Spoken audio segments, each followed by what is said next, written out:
In this lesson, we'll use Dynamesh to create objects in ZBrush. So before we jump into using Dynamesh, let's take a look at the problem that Dynamesh kind of solves. And so if we grab a sphere, I'm just going to draw it onto the canvas, go to edit mode, we'll make it a polymesh. I'm just going to grab the move tool. And so let's say we want to start to shape this object, and it has a specific topology here. You can see the edges. And so I start to pull those out, and you can see that we're actually stretching those polygons out. So if I wanted to create a horn or any sort of appendage that comes off here, I can do something like this. But if I start to pull this out even further, you can see where our topology gets really, really stretched out. Now, even if I were to subdivide this, there is a limit, and eventually I'm going to reach it, okay, where I've got these sort of stretched out polygons, because we're stuck with the same basic topology. Now with Dynamesh, we don't have that limitation. We can actually go in and recalculate the new topology based on whatever shape that we have created. So for instance, if I go back here, and let's turn this into a Dynamesh. So we'll go to Geometry. Let's come down to Dynamesh right here. And then I'm going to set a resolution here of 256. Let's turn on Dynamesh. So now what I can do is I can pull out this detail, and I can control drag in the viewport, and it'll recalculate a new topology based on that detail. Let's go ahead and turn on polyframe. So you can see here, it's actually added all those new polygons. If we were to get something like the snake hook brush, which is one of my all-time favorites, let's go ahead and I'll hit S, and you can see it right down here. And so this will allow us to actually draw this out. You can see where that's all stretched out there, okay, because it's the same problem that we looked at before. If I control drag, it's going to recalculate those polygons and make it nice and clean. So then I could continue on and pull that out a little bit more. Again, control drag to recalculate. And it just lets us be a lot more free with our mesh creation. So let's use this to create a piece for our project. We're going to do like a little post for our pocket watch that we're going to be creating. So I'm going to bring in a cylinder, and let's go into initialize. And I want it to be, actually I want it to be a little bit thinner, I think. And so let's change our X and Y size to 50. And can change our divisions. I'm going to change that to 60. And let's just make that a polymesh. All right, so now what I want to do is turn this into a Dynamesh.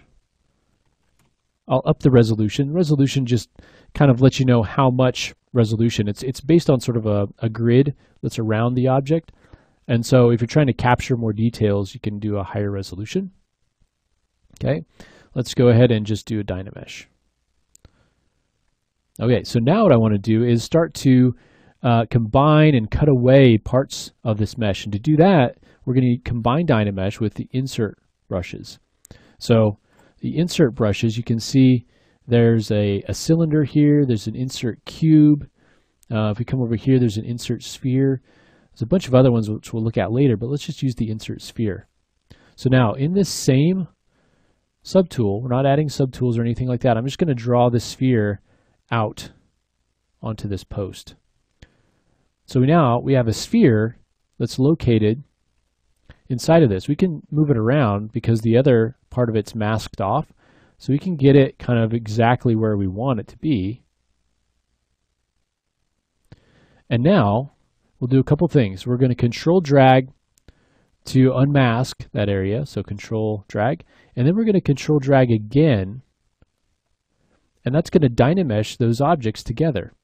So if we were to come in here now and kind of smooth this out, you can see that's actually one object.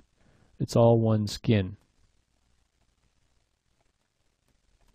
So you can very easily start to come in and combine things together. Now we can also come in here and let's actually go in and grab some of our brushes in here, and let's use maybe let's actually grab the polish brush.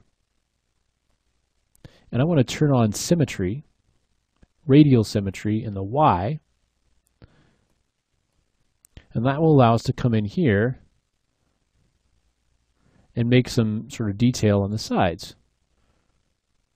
So we can come in and kind of smooth this out, and then we can polish it. Create a little bit of detail on the top if we want to. Again, you can just control drag to recalculate. Now let's say we want to sort of flatten off the top of it. We can use some clipping brushes to do that. So let's grab, I'm just holding down Control and Shift, and let's use the clip rectangle. So what this will do is smash the geometry down. So let's do right here. You can see it smashed down that top. Again, Control and Shift to drag that down. And then we can Control drag to again recalculate that. Okay, we can also come in here, and there are a lot of curve-based brushes that we can use. So let's use the curve multi, and I'll turn off our symmetry for now. We could come in here, and I'm just holding down Shift to make a ring. And you can see that makes a ring right around there. Control drag, and that'll Dynamesh that all together.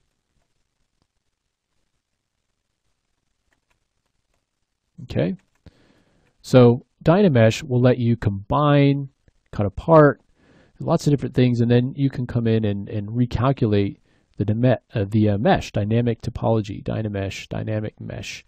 So that's how you can get that. You can also, if we want to maybe create a hole in the center, let's grab the insert cylinder, and let's insert it, but let's hold down the Alt key.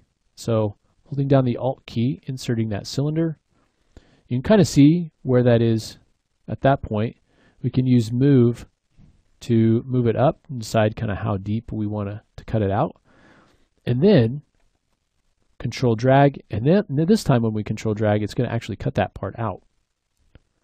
So it creates that sort of opening in there. And if we wanted to, we can kind of smooth that out a little bit.